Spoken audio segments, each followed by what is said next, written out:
அனைத்து நண்பர்களுக்கும் வணக்கம். உங்கள் ஆஸ்ட்ரோ பழனிசாமிகள் பேசுகிறேன். இந்த காணொளியில துலாம் ராசி அல்லது துலாம் லக்னமாக இருக்கீங்கன்னாக்க அந்தரங்க வாழ்க்கை இப்படித்தான் என்ற தலைப்புல தான் இந்த பதிவு பார்க்க போறோம்.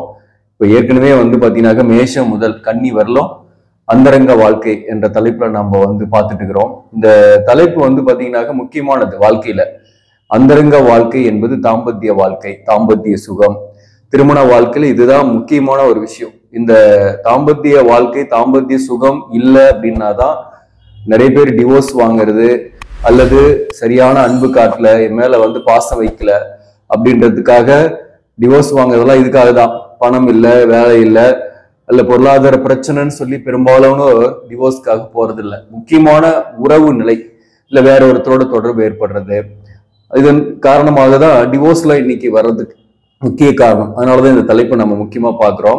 சுய ஜாதகத்திலையும் நம்ம தெரிஞ்சுக்கலாம், திருமண பொருத்தத்தின் போது நம்ம தெரிஞ்சுக்கலாம், கல்யாணம் ஆன பின்னாடி கூட இப்படி ஒரு சூழ்நிலை இருக்கு, நம்மளுடைய பிராப்தம் இதுதான் என்பதை நம்ம புரிந்து கொள்ளலாம். ஜாதகத்தை வச்சே இதை தெரிந்து கொள்ளலாம். இப்போ முக்கியமா பாத்தீங்கன்னாக்க துலாம் ராசி, துலாம் லக்னம் என்பது பாத்தீங்கன்னாக்க காலபுருஷ தத்துவத்தின் 7ஆம் பாவகம். இந்த 7ஆம் பாவகம் என்பது கலஸ்திரஸ்தானம் அப்படின்னு சொல்லுவாங்க. கலஸ்திரக்காரனாக வரக்கூடிய சுக்கிரனுடைய ஆட்சி வீடு துலாம். துலாம் ராசியில் இருப்பவங்க அதீதமாக காமம் கொண்டவர்கள், அல்லது அதிக எதிர்பார்ப்புகளை கொண்டவர்கள். காதல் இவர்களுக்கு ஏற்படும், காதல் ஏற்பட்டு திருமணமாகும், அல்லது காதல் ஏற்பட்டு பிரிவுகள் ஏற்பட்டு அதன் பிறகு வேறொருத்தருடன் திருமணமாகும் என்பதையெல்லாம் நம்ம ஏற்கனவே கூட சில பதிவுகள்ல சொல்லியிருக்கிறேன். இப்போ இந்த துலாம் ராசியில பாத்தீங்கன்னாக்க சுவாதி நட்சத்திரம் 4 பாதங்கள், சித்திரை நட்சத்திரம் 3ஆம் பாதம் 4ஆம் பாதம், விசாக நட்சத்திரம் 1 பாதம் 2ஆம் பாதம் 3ஆம் பாதம், இந்த நட்சத்திரங்களில் பிறந்தவர்கள் குறிப்பா துலாம் லக்னமாக இருக்கீங்கன்னா கூட இந்த நட்சத்திரத்தில் ஏதாவது ஒண்ணு உங்க லக்ன நட்சத்திரமாக இருக்கும். இப்ப குறிப்பா சுவாதி நட்சத்திரத்தில் பிறந்தவங்களுக்கும் சரி, விசாக நட்சத்திரத்தில் பிறந்தவங்களுக்கும் காதல் ஏற்படும், எதிர்ப்பாளினுடைய அஃபயர் ஏற்படும். அந்த அஃபயர்னால பாதிப்புகளும் வரும். அதாவது ஏதோ ஒரு வகையில ஒரு திருமணத்துக்கு பக்கம் போய் ஸ்டாப் ஆகிறது, அல்லது திருமணம் ஆன பின்னாடி கூட சில கருத்து வேறுபாடோடு இருக்கிறது, காதல் திருமணம் ஆன பின்னாடி கூட கருத்து வேறுபாடோடு இருக்கிறது, இதெல்லாமும் இவர்களுக்கு ஏற்படுது. ஒரு ஜாதகத்துல லக்னத்துக்கு 12ஆம் பாவகம் என்பது அயன சயன ஸ்தானம். இந்த துலாம் லக்னத்துக்கு அயன சயன ஸ்தானமாக வர்றது கன்னி. கன்னி என்பது புதனின் ஆட்சி வீடு. அப்போ இவங்க பொதுவாகவே ஆண்களாக இருக்காங்க அப்படின்னாக்க ஏதோ ஒரு எதிர்பாலினரோட பழகிட்டு இருப்பாங்க, ஒரு ஃப்ரெண்ட்ஷிப்பா இருந்துட்டு இருக்கோம், அல்லது ஏதோ ஒரு வகையில எதிர்பாலினுடைய உறவும் இவர்களுக்கு ஏற்படும். நிறைய எக்ஸ்பெக்ட் பண்ணக்கூடியவர்களாக இருப்பாங்க, அந்த தாம்பத்திய சுகம் இவர்களுக்கு கிடைக்கும். அதே போல இவர்களும் அதுல ஆர்வம் உடையவர்களாகவும் இருப்பாங்க. அதே போல பெண்களாக இருந்தா கூட பாத்தீங்கன்னாக்க குறைந்தபட்சம் பாத்தீங்கன்னாக்க ஒரு ஆண் நண்பர் அல்லது ஆண் பெண் பேதமின்றி பழகக்கூடியவர்களாக இருப்பாங்க. பொதுவாகவே துலாம் ராசியில பிறந்தவங்க, துலாம் லக்னத்துல பிறந்தவங்க மற்றவங்களை அட்ராக்ட் பண்ற மாதிரிதான் இருப்பாங்க. ஒரு கவர்ச்சிகரமாக, ஒரு பாக்குறதுக்கு நல்ல தோற்ற பொலிவோடு இருப்பாங்க. பளிச்சுன்னு இருக்கும் முகம், பாத்தீங்கன்னாக்க ஒரு கம்பீரமான ஒரு உருவம் இருக்கும். அதே மற்றவங்களை அட்ராக்ட் பண்ற மாதிரி இருக்கும். அதனால இவங்க கிட்ட கொஞ்ச நேரம் பேசுறாங்க, மற்ற எதிர்ப்பாளினர் பேசுறாங்கன்னாக்க அவங்க ஒரு நிமிஷம் காதல் வயப்படக்கூடியவர்களாகவோ அல்லது இவங்களை நேசிக்கக்கூடியவர்களாகவோ உருவாகுவாங்க. குறிப்பா ஒரு 10 நிமிஷம் புதிய ஆள் பேசுறாங்கன்னா கூட ஒரு நிமிஷம் அவங்க மனசுல விருப்பங்கள் போகும். அதுலயும் சொல்லணும்னா கூட அந்த விருப்பங்கள் போகும். ஏன்னா இவங்க பேச்சிலையும் இனிமையாக பேசக்கூடியவர்கள். ஆனா கோபம்னு வந்துருச்சுனாக்க கொந்தளிப்பார்கள்.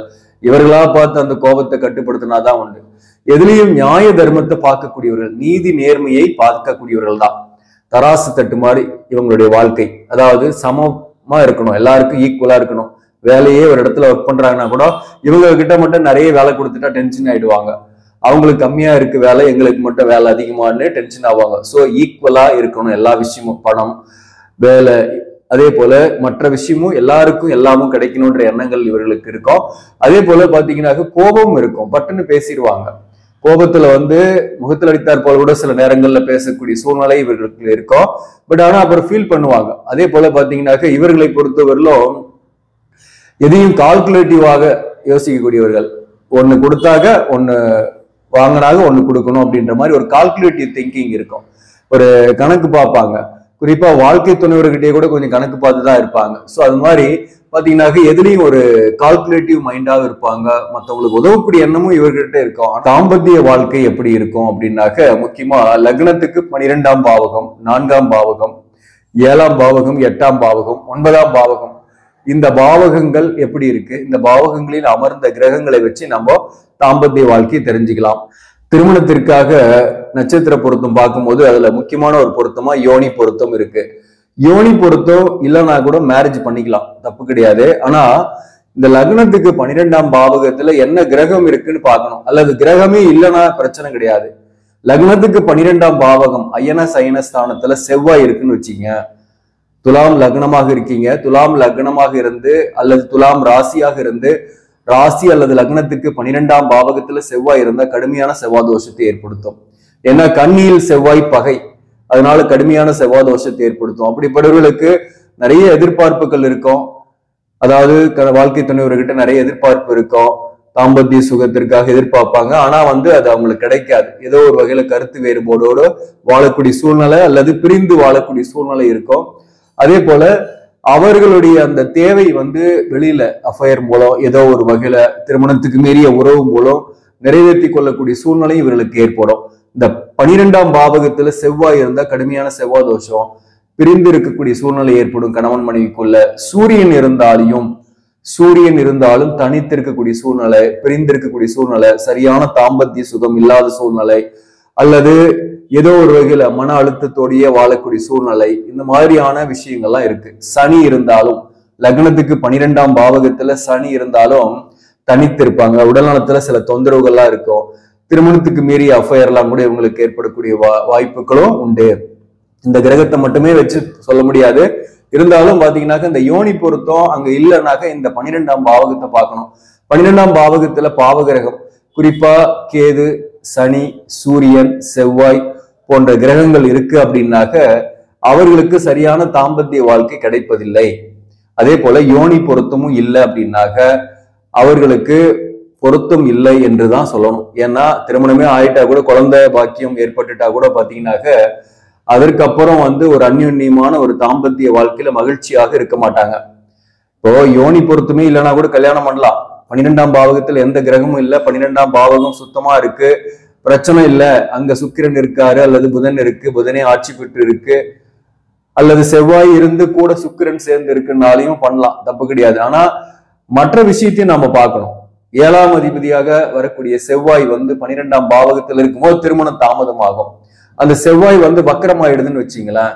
சப்போஸ் 7க்குரியவன் 2க்குரியவன் வக்கரமாயி உங்க ஜாதகத்துல இருக்குன்னாக்க இருதாரத்தை ஏற்படுத்திடும். அதே போல 4ஆம் பாவகத்துல சனியே ஆட்சி பெற்று இருக்கு அப்படின்னாலையும் நீங்க ஊர் விட்டு ஊர் போய் வேலை பார்க்கக்கூடிய சூழ்நிலை, அலைச்சலோடு இருக்கக்கூடிய சூழ்நிலை இருக்கும். அல்லது உடல் நலத்துல ஏதாவது ஒரு தொந்தரவு இருந்துகிட்டே இருக்கிற மாதிரி இருக்கும். அதே போல பாத்தீங்கன்னாக்க இந்த சனிக்கு செவ்வாய் பார்வை இருந்துருச்சுனாக்க திருமணத்துக்கு மீறிய உறவு ஏற்படுறது, அல்லது திருமண வாழ்க்கையிலேயே பிரச்சனை ஏற்பட்டு மறுதாரம் ஏற்படுறது போன்றவையும் ஏற்படும். அதே போல இந்த 4ஆம் பாவகத்தில் இருக்கக்கூடிய கிரகமும் முக்கியமானது. ஒழுக்கஸ்தானம், கற்புஸ்தானம் சொல்லுவாங்க. இந்த 4ஆம் பாவகத்துல பாவ கிரகங்கள் சனி அல்லது செவ்வாய் அல்லது ராகு போன்ற கிரகங்கள், கேது, இந்த கிரகங்கள், சூரியன் இருக்கு அப்படின்னாலையும் அந்த கிரகங்கள் இருந்து 9ஆம் பாவகத்துல ஒரு சுப கிரகம் இருந்தா ஒழுக்கமா தான் இருப்பாங்க. 9ஆம் பாவகம் என்பது பாத்தீங்கன்னாக்க இவர்களுக்கு மிதுனம் வரும். அந்த மிதுனத்துல ஒரு சுபகிரகம் புதனே அங்க ஆட்சி பெற்று இருக்காரு, அல்லது சுக்கிரன் இருக்காரு, அல்லது குரு இருக்காரு, அல்லது வளர்பிறை சந்திரன் இருக்கிறாரு, நீங்க துலாம் லக்னமாக இருக்கீங்க அப்படின்னாக்க அப்படிப்பட்டவர்கள் ஒழுக்கமா தான் இருப்பாங்க. 9ஆம் பாவகமும் கெட்டு இருந்து 4ஆம் பாவகத்துல பாவ கிரகங்கள் இருந்து அப்படிப்பட்டவர்களுக்கு திருமணத்துக்கு மீறிய உறவோ அல்லது திருமண வாழ்க்கையில பிரச்சனைகளோ ஏற்பட்டு பிரிவுகளும் ஏற்படுது. சோ இந்த 4ஆம் பாவகமும் பார்க்கறது முக்கியம். 7ஆம் அதிபதி சொல்லிட்டான். 7ஆம் பாவகத்துல ஒரு பாவ கிரகம் இருக்கு. குறிப்பா 2 பாவ கிரகங்கள் சேர்க்கை இருக்கு. சனி ராகு சேர்க்கை, சனி செவ்வாய் சேர்க்கை எல்லாம் இருந்தா நெகட்டிவ் தான். அப்ப இருதாரம் ஏற்படும் சொல்லிடலாம். அதே போல 7ஆம் அதிபதியாக வரக்கூடிய செவ்வாய் 10ஆம் பாவகத்துல இருக்குன்னு வச்சுங்களா, அந்த இடத்துல நீசம். கடகத்துல செவ்வாய் இருந்தா நீசம், நீச பங்கம் ஆகும். ஏதோ ஒரு வகையில் ஆகுதுன்னு வச்சீங்களா, நீச பங்கமானா ஒரு தாரம் கழிஞ்சு 2ஆம் தாரம் ஏற்படும். இதெல்லாம் ஜோதிட விதிகள் தான், ஒரு சிம்பிளா தான் சொல்லிட்டுக்கிறேன். அதாவது நம்ம திருமண வாழ்க்கையில குறிப்பா தாம்பத்திய சுகம் எப்படி இருக்கும் அப்படின்னு பாக்குறதுக்கு நம்ம 12ஆம் பாவகம், 4ஆம் பாவகம், 7ஆம் பாவகம், 8ஆம் பாவகம், 9ஆம் பாவகத்தையும் பார்க்கணும். இப்போ 9ஆம் பாவகத்துல பாவகிரக சேர்க்கை இருக்கு, 4ஆம் பாவகத்துல ஒரு பாவகிரகம் இருக்கு, ராகு இருக்கு, 9ல சனி இருக்காருன்னு வச்சுங்களேன். அவர்கள் பாத்தீங்கன்னாக்க ஏதோ ஒரு வகையில திருமணத்துக்கு மீறிய உறவு நிலை ஏற்படக்கூடிய வாய்ப்பு உண்டு. அதே 7ஆம் அதிபதியும் கெட்டு இருந்தாக்க மறுதாரம் ஏற்படும். இதுதான் முக்கியமான ஒரு விஷயம். ஒருத்தரோட ஜாதகத்துல இந்த 9ஆம் பாவகத்திலேயோ 4ஆம் பாவகத்திலேயோ சுப கிரகங்கள் நின்றால், 4ஆம் பாவகத்துல பாவகிரகம் நின்னா அவங்களுக்கு சில பிரச்சனை இருக்குன்னு சொல்லிட்டேன். 4ஆம் பாவகத்துல சுப கிரகம் குரு இருக்கு, தனித்த குரு இருக்கு, அல்லது சுக்கிரன் இருக்காரு, அல்லது தனித்த புதன் இருக்கு, அதே இடத்துல பௌர்ணமி சந்திரன் இருக்கு அப்படின்னாக்க 4ஆம் பாவகத்துல அவர்கள் ஒழுக்கமா தான் இருப்பாங்க. அதே போல 9ஆம் பாவகத்துல சுபகிரகங்கள் நின்றாலும் அவர்கள் பாத்தீங்கன்னாக்க ஒழுக்கமா தான் இருப்பாங்க. நிறைய அஃபயர் வரும், அட்ராக்ஷன் வரும், எதிர்பாலினுடைய இதெல்லாம் வந்தாலையும் அந்த விஷயத்துல இறங்க மாட்டாங்க. திருமண வாழ்க்கையில பிரச்சனையே இருந்தா கூட அவங்க மறுதாரம் போன்றவை வேணாலும் போவாங்களோ தவிர ஒரே நேரத்துல இருவருடன் வாழக்கூடிய அந்த சூழ்நிலைக்கு தள்ளப்பட மாட்டாங்க. அப்படிப்பட்ட சூழ்நிலைக்கு போகவும் மாட்டாங்க. மேலும் 8ஆம் பாவகம், இந்த துலாம் லக்னம் அல்லது துலாம் ராசிக்கு 8க்குரியவன் சுக்கிரனே தான். சுக்கிரன் 8ல இருந்து அந்த சுக்கிரனுக்கு சனி பார்வை இருக்குன்னு வச்சுங்களேன், அவங்களுக்கு பெண்களுடைய, ஆண்களாக இருந்தாக பெண்களுடைய தொடர்புகள் ஏற்படும், பணம் வரும், ஏதோ ஒரு வகையில கடனும் இருக்கும். அதே சமயத்துல 8ஆம் இடத்துல சுக்கிரன் இருக்கு, பெண்களாக இருக்கீங்கன்னாக்க அவர்களுக்கும் பாத்தீங்கன்னா எதிர்பாலினர் ஆண்களுடைய தொடர்பு ஏற்படக்கூடிய வாய்ப்பும் உண்டு. ஆனா நான் சொன்ன மாதிரி 4ஆம் பாவகத்துல ஒரு சுபகிரகம் நின்று இருக்கு அப்படின்னாக்க அந்த விஷயத்துல பெருசா அவங்க ஈடுபட மாட்டாங்க அப்படின்றத இங்க நம்ம புரிஞ்சுக்கணும். சோ 12ஆம் பாவகம் அதே மாதிரிதான். 12ஆம் பாவகத்துல குரு இருக்குனாலையும் 8ஆம் இடத்துல சுக்கிரன் இருந்தாலையும் பெருசா அவங்க அந்த விஷயத்துல நாட்டம் கொள்ள மாட்டாங்க, பெருசா அதுல ஈடுபாடு காட்ட மாட்டாங்க. அதாவது திருமணத்துக்கு மீறிய உறவு நிலையில பெருசா ஈடுபாடு காட்ட மாட்டாங்க. அப்படி போகக்கூடிய சூழ்நிலை அவளுக்கு ஏற்படாது. நான் இது எது சொல்றேன்னா, 7ஆம் அதிபதி கெட்டு இருந்தாக இந்த 8ஆம் இடத்துல சுக்கிரன் இருக்கு, 12ஆம் பாவகத்துல குரு இருக்குன்னு வச்சுங்களேன், 7ஆம் அதிபதி கடகத்துல இருந்து நீச பங்கமாகுதுன்னு எடுத்துக்கிட்டா கூட அவர்களுக்கு திருமணத்துக்கு மீறிய உறவு ஏற்படாது. ஆனா மறுமணம் ஏற்படும். மறுமணத்துக்காக முயற்சி செய்வாங்க. திருமண வாழ்க்கை பிரச்சனை இருந்தாக மறுமணத்துக்கு போவாங்களோ தவிர, ஆனா ஒரே நேரத்துல இன்னொருத்தரோட வாழக்கூடிய சூழ்நிலை அவர்களுக்கு இருக்காது. சோ அது மாதிரி நம்ம ஜாதகத்தை வச்சு அவங்களுடைய தாம்பத்திய வாழ்க்கை எப்படி இருக்கும் அப்படின்ற விஷயத்த நம்ம தெரிஞ்சுக்கலாம். தெரிஞ்சுக்கிட்டு கல்யாணம் பண்ணும் போது சிறப்பு. அப்படி இல்ல, கல்யாணம் ஆயிடுச்சு இப்ப இந்த மாதிரி இருக்கு அப்படின்னா என்ன செய்யலாம் அப்படின்னாக்க, பாதிக்கப்பட்டவர்கள் குறிப்பாக திருமண வாழ்க்கையில பாதிக்கப்பட்டிருக்கீங்கன்னாக்க ஒரு 6 பெண்களுக்கு பாத்தீங்கன்னாக்க மாங்கல்ய தானம் செய்யலாம். மாங்கல்யம் வாங்கி கொடுக்கலாம், தாலியே வாங்கி தானமா கொடுக்கலாம், அல்லது அவர்களுக்கு சீர்வரிசை தானமா கொடுக்கலாம், அல்லது அவர்களுக்கு புடவை எடுத்து தானமா கொடுக்கலாம், அல்லது ஒரு நல்ல வரன் பார்த்து கொடுக்கலாம். இப்படி பாத்தீங்கன்னாக்க திருமணம் ஆகாதவர்களுக்கு திருமணம் ஆவதற்கு நீங்க உதவி செய்யறீங்கன்னாக்க உங்களுடைய திருமண வாழ்க்கையில் இருக்கக்கூடிய பிரச்சனைக்கு ஒரு தீர்வுகள் நல்ல தீர்வாவே கிடைக்கும். எந்த அளவுக்கு இது சக்சஸ் ஆகும்னு சொல்ல முடியாது. ஏன்னா ஒருத்தருடைய ஜாதகத்துல இந்த கலசர தோஷம், தார தோஷம் எல்லாம் கடுமையாக இருக்குன்னாக்க, வாழ்க்கை துணையுடைய ஜாதகத்துல அதே மாதிரி 2 பேருக்குமே அது மாதிரி இருக்குன்னாக்க அவர்களுடைய வாழ்க்கையில பிரிவுகள் தான் ஏற்படுது. ஒருத்தருக்கு இருக்கு இன்னொருத்தருக்கு இல்லைன்னா வேணா இந்த பரிகாரம் செய்யும் போது அது சக்சஸ் ஆகும். 2 பேருக்குமே இருக்குன்னா விதியோட போக்குல போய் தான் ஆகணும், வேற வழி இல்லை. ஏன்னா கலசரம் சார்ந்த விஷயத்துல பிரச்சனை வருதுன்னாவே இது விட்டகுறை தொட்டகுறை மாதிரிதான். கடந்த ஜென்மத்துல செய்த பாவங்கள், கடந்த ஜென்மத்துல செய்த கலசரம் சார்ந்த விஷயத்துல செய்த துரோகங்கள், அல்லது கடந்த ஜென்மத்துல வாழ்க்கை துணைவருக்கு கோஆபரேஷன் பண்ணாம இருந்திருக்கலாம், அல்லது வாழ்க்கை துணைவரை ஏமாத்தி இருக்கலாம், பிறர் மனை நோக்கி இருக்கலாம், அல்லது பிறர் மனையை கெடுத்திருக்கலாம். இந்த மாதிரி பல பாவங்களால் வரக்கூடியதுதான் இந்த கலசர தோஷமும் தார தோஷமும். அப்படிப்பட்டவர்களுக்கு தான் வாழ்க்கை துணரால் நிறைய பிரச்சனைகளும் போராட்டங்களுமாகவே இருந்து தாம்பத்திய வாழ்க்கை ஒழுங்கா கிடைக்காம தனித்திருக்கக்கூடிய சூழ்நிலை எல்லாம் ஏற்படுது. மொத்தத்துல இதெல்லாம் பாத்தீங்கன்னாக்க கல்யாணத்துக்கு முன்னாடியே நம்ம ஸ்டாப் பண்ணலாம். கல்யாணம் முன்னாடியே பாத்தீங்கன்னா ஜாதக பொருத்தம் பார்க்கணும். கட்ட பொருத்தம் பார்க்கும்போது அவங்க எப்படிப்பட்டவர்கள், ஒழுக்கமானவர்களாக இருப்பாங்களா, அல்லது விட்டு கொடுத்து போவாங்களா, அதே போல 2 தாரம் ஏற்படுமா, ஏதாவது தோஷம் இருக்கா, செவ்வாய் தோஷம் இருக்கு, கடுமையான செவ்வாய் தோஷமா, அல்லது ராகு தோஷமா, அல்லது கலசர தோஷமா, அல்லது தார தோஷமா, இப்படின்ற விஷயம் எல்லாம் நம்ம பார்த்து கல்யாணம் பண்ணணும். அப்போ பிரச்சனை கொஞ்சம் பெருசா வராது.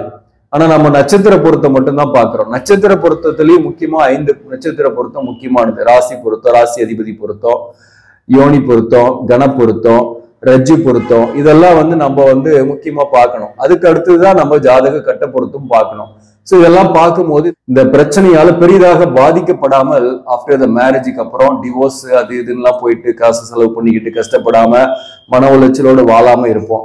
அதற்கு வந்து நீங்க திருமண பொருத்தம் கட்ட பொருத்தம் பார்த்து கல்யாணம் பண்ணிக்கிறது நல்லது. ஆக நண்பர்களே, இந்த பதிவு உங்களுக்கு பிடிச்சிருந்தாக லைக் பண்ணுங்க, இதை மற்றவர்களுக்கும் ஷேர் பண்ணுங்க. இன்னும் நம்ம சேனலை சப்ஸ்கிரைப் பண்ணாம பாக்குறவங்க சப்ஸ்கிரைப் பண்ணி கண்டினியூ பண்ணுங்க. இதன் மூலம் உங்களுக்கு ஒரு சரியான ஜோதிட தகவல்களும் ஆன்மீக தகவல்களும் கிடைக்கும். நன்றி, வணக்கம்.